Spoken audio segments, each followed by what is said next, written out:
Alright, this video is to help you navigate successfully the location I call at the car dealership, the danger zone. What is the danger zone at the car dealership?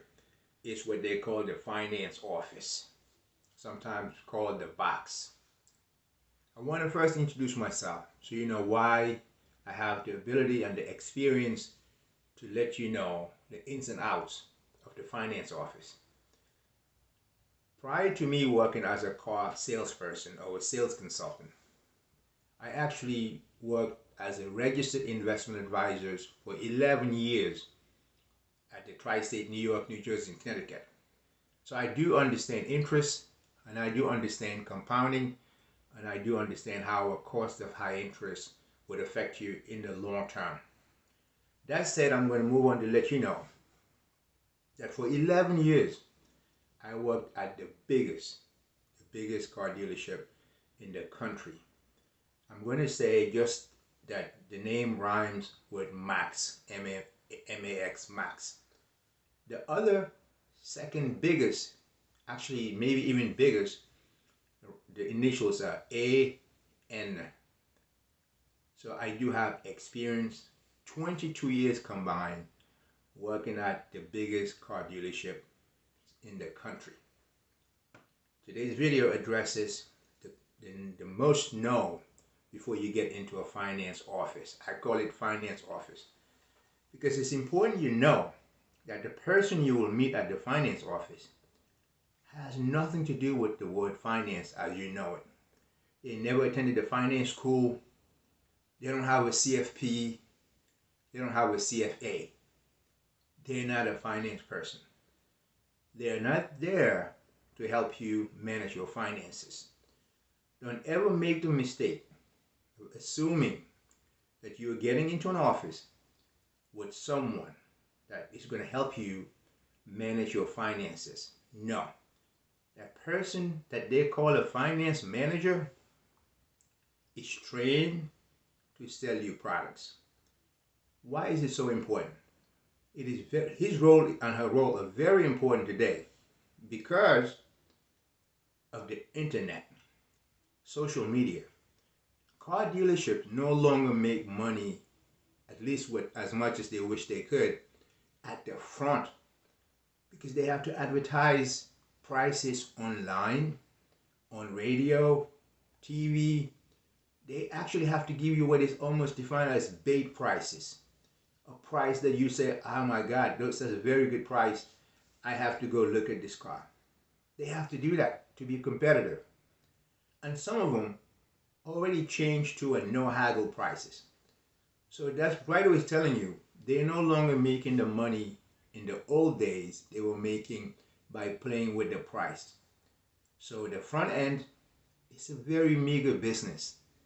The finance office, quote unquote, is the back office. That's where the money is made. Remember this, the person you're sitting in front of, excuse me, is not a finance person. He couldn't tell you what a standard deviation is. He couldn't tell you what a beta is. He couldn't tell you what an NAV is. I mentioned these terms because if you're a finance person, you know what these terms mean. He or she is not a finance person. He or she is trained to make the most money at the back. So please don't sit there smiling, thinking that this person is being kind to your concerns or needs. He or she has the tools to make the most money out of you on the back. He or she is going to ask you questions. Every one of those questions is to know the answer is to relate to what products to best offer you. Every one of those questions is just a digging question to be able to come back and say, you said this, and you said that. This is the answer, that's the answer, and this is the answer. The number one most sold product, let's say, is called the extended, you can call it, I'm going to call it warranty because that's what you know it as. You know, instead of a protection, I'm going to call it a warranty because the average buyer is told this is an extended warranty. And give you peace of mind for up to 10 years, bumper to bumper coverage with a deductible of $20, $50, $100, or zero. Believe me when I tell you, don't fall for what sounds too good, because like I said, the person giving you this information is truly there to make the most money out of you. If you have a car that you're going to likely hold for 5 years or 6 years or for 3 years, and you live 5 miles from work, why do you see a need to extend the warranty with a car that already has 45 or 30,000 miles left? You don't need an extended warranty up to 6 years or 7 years. They would even tell you, oh yeah, when you sell it, it's going to have more value. You don't need to spend the money. One person, a very smart person, once said this: if it's on your back, it's not in the bank. If you're sitting on it, it's not an asset. Don't spend your money unless it's best for you to do so. It must be a need. Be very careful. You're sitting in front of a well-trained person to make the most money out of you. I can't say that enough.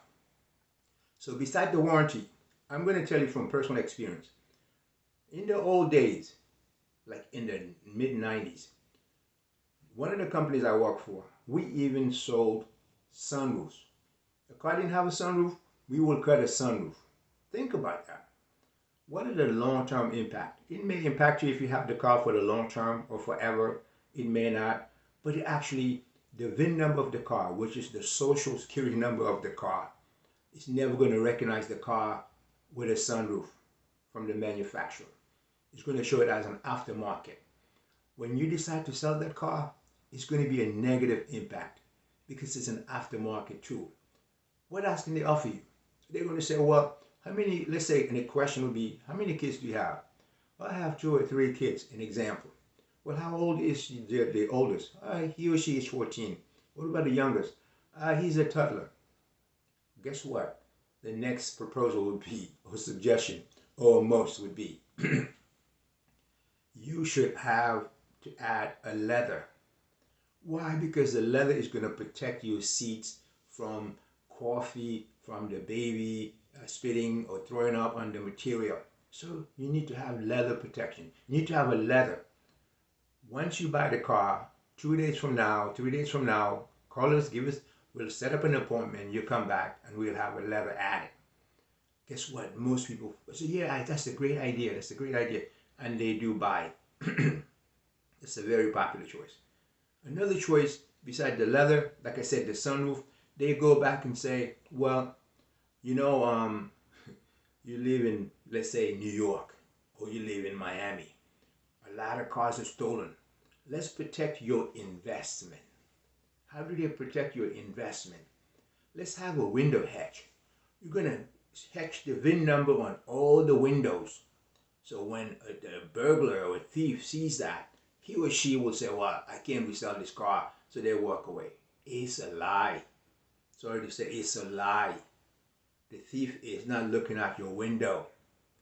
Your car, when stolen, would be shipped in a container to another country within 45 hours at the most, sometimes within the same day. The car is in a container on its way to another country. Don't fall for it. You don't need it. Don't waste your money. Or they may say, you know what? Why not buy a low jack? Well, low jack is great because even when you were asleep, when the car moves, you get a call and ask you if your car is being stolen. Guess what?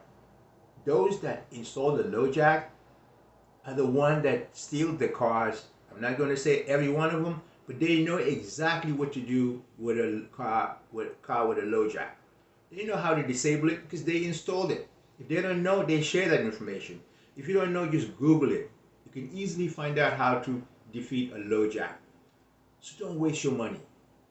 You have a car, you have a garage, you have a well-lit place, that should suffice. You have an insurance for a reason. If your car is stolen, your insurance company is gonna, yes, you're gonna have a deductible, maybe deductible $500.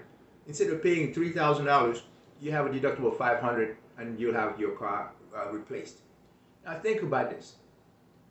Often what they use is a chart in the finance office. They have a chart that shows you this is the cost of a brand new replacement engine, and this is the cost of a brand new transmission, or this is the cost of a brand new, they would say axles, or this is the cost of an AC replacement. The engine is $10,000, the transmission is $5,000, the AC is $3,500, and you're like, oh my God, yeah, and they say, you can't do without an AC in Florida. Think about this, that you will be told, if 2 years from now, 5 years from now, the engine falls off the car, you get a brand new engine. First, remember this, read the fine print, you are not going to get a brand new engine. You will get a replacement engine at the most after you pay your deductible. It doesn't say you are getting a brand new engine. And the AC, the same thing. You don't need it, you're wasting your money. That money is best invested making you money, so when you need it, you can take care of your needs. So don't do that. What's another thing they ask you? Besides the low jack, the car, they may say to you, well, the transmission malfunctions, go ahead, take it any way you want to, and then we'll replace it. Now let's just assume, and many of you do that, you decide to go ahead and buy all those products. You buy those products. First, I want to talk about the first step you must understand about those products. There are two types of protection or warranties. I'm going to use the word warranty so you understand. There's one called inclusionary, there's one called exclusionary. What is inclusionary? A warranty that's inclusionary is one that tells you what is covered. One that's exclusionary is one that tells you what is not covered. Let me tell you, if you have to buy one, don't buy the one that tells you what is covered. The inclusionary is the worst of the two. The exclusionary is the better of the two. Because the exclusionary is going to show you what is not covered. That means everything is covered but these. The one that's telling what's covered is lefting out a whole lot of things that you need. When you get to needing the warranty, you'll be told these parts are not covered. So don't fall for that. If you're going to buy one, buy the one that's exclusionary, not inclusionary. That's very important. So my advice today, again, is to please watch this. Hope you watch this video from beginning to end, because it's a 21 years experience. I don't mean to brag, but at one of the companies I worked at, initials AN, I was the finance manager specializing on corporate clients. That means they see me as so valuable, so professional and knowledgeable that I have to only, all the buyers that are corporate clients, like they may be a Google buyer, employee of Google, employee of American Express, employee of Costco, employee of Walmart, the biggest employers, their employees do not do their financing paperwork with a regular finance person, because customer service matters. I was the one in charge of that industry, that business. Private employees, private and corporate clients would come meet with me to have a full disclosure instead of just pushing product to them. So this is a very important video. I hope you benefit from it. I hope you watch from beginning to end, and there are more to come. If you have any question, and I hope you do, please leave me the comments, ask. I would love to answer any and all questions you may have. I would appreciate it very much if you could scroll to the back, at the back of the video, at the end of the video, if you scroll down, to please subscribe so I can grow the channel. Thank you so much for watching. God bless you. May you have a good day.